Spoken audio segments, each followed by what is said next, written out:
May dinner kami later ni Sed. Diyos ko.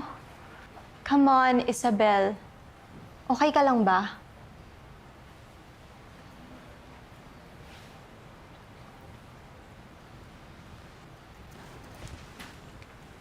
Naalala mo nung nasa ospital ka? After mo mag-nervous breakdown? Dahil iniwan ka ni Sid. Pinantayan kita. Awang-awa ako para sa kaibigan ko who did not deserve all of those. And then, when you were slowly recovering, we met Rodel sa birthday ni Cynthia sa Kapitolyo. On that night, I knew that something will change in you. Narinig ko yun sa tawa mo na matagal mong hindi pinarinig. Sa ngiti mo na matagal mong hindi pinakita. Sobrang saya ko nun para sa'yo.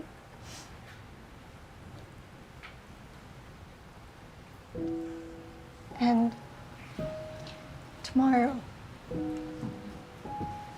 kung may tao man na sobrang saya para sa'yo, maliban kay nanay,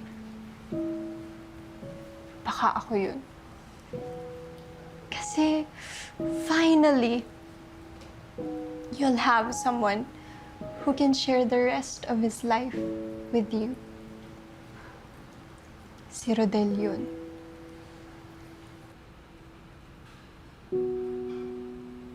Bakit pa kami nagkita uli? Kung kailan maayos na yung lahat sa akin. Exactly. Maayos na lahat sa'yo. Bakit ka pa naguguluhan?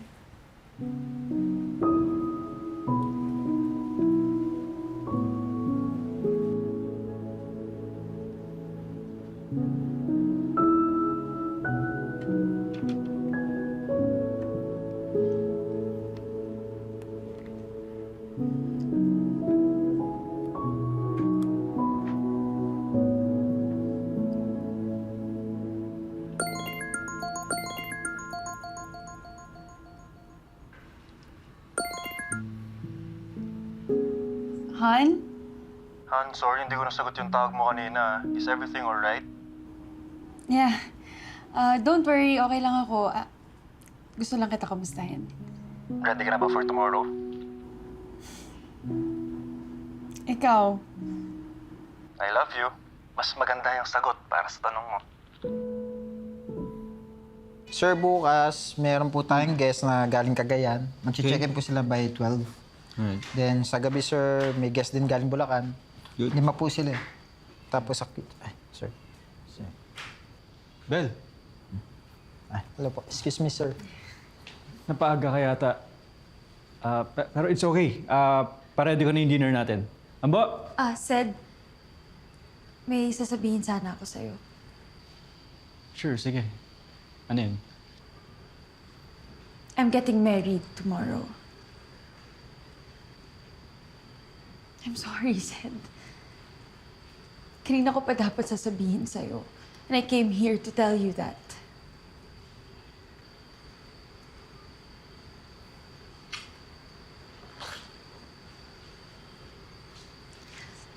Aaminin ko. Nung nakita kita kanina, naguluhan ako, nalito. Tinatanong ko kung bakit pa tayo nagkita uli. You know, maybe to set things right. For both of us. You know, to leave everything behind. Han, naalala mo nung nag-propose ako sa'yo last year? Sabi ko, alam kong hindi ako perfect para sa'yo. Pero I'll try my best. Alam mo bang kabado pa rin ako hanggang ngayon para bukas? What if ma-disappoint kita as a husband. What if may magawa akong ayaw mo? What if magkamali ako? Han, Pero hindi ba ang mahalaga naman, sabay nating haharapin ang lahat? Sabi nga nila, sa hirap at ginhawa. kinakabahan din ako bukas. It's a tie, hon.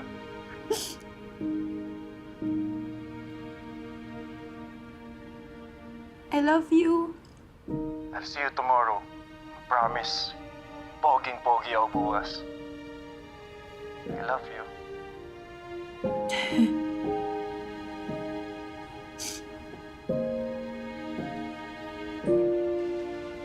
Siguro, gusto ko lang din patunayan yung sarili ko. Kung okay na ba talaga ako. Sa'yo.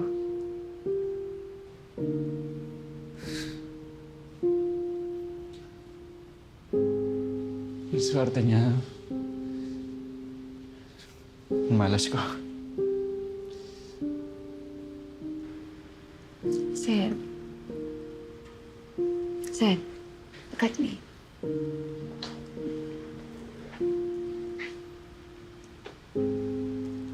Noong magkasama tayo, we had our own happiness. Remember, you were so happy. Pero after nung nangyari, siguro kailangan rin nating i-consider what's beyond happiness. Said nasaktan ka. Ako din. But you know,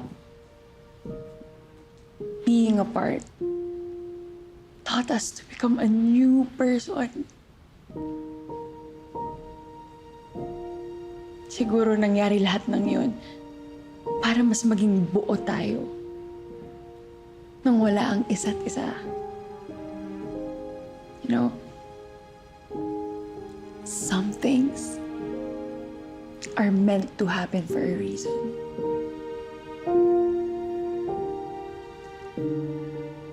Yung mga tao tayo makikilala na darating sa buhay natin para may matutunan tayo.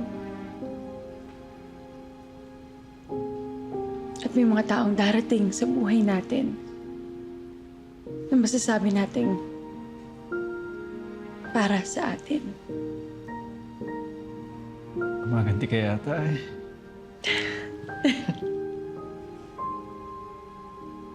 I'm so sorry, Sen. Alam mo, hindi lang naman to para sa akin eh. This is also for you. To have closure. We need to end this chapter of our lives.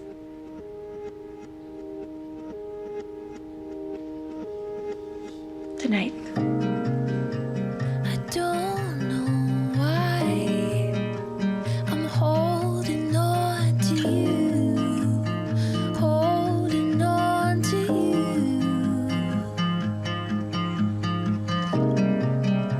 I swallowed lies that I believed is truth. I believed you. I still miss your voice. I thought we had it all. Why did you have to go? I wish you all the best, babe. Without me? Forget Thank you. about me. Don't worry. Promised you'd I'll be fine. always call. I'll be fine. You said you'd never go and I know. forget about me. I wish you also a good life.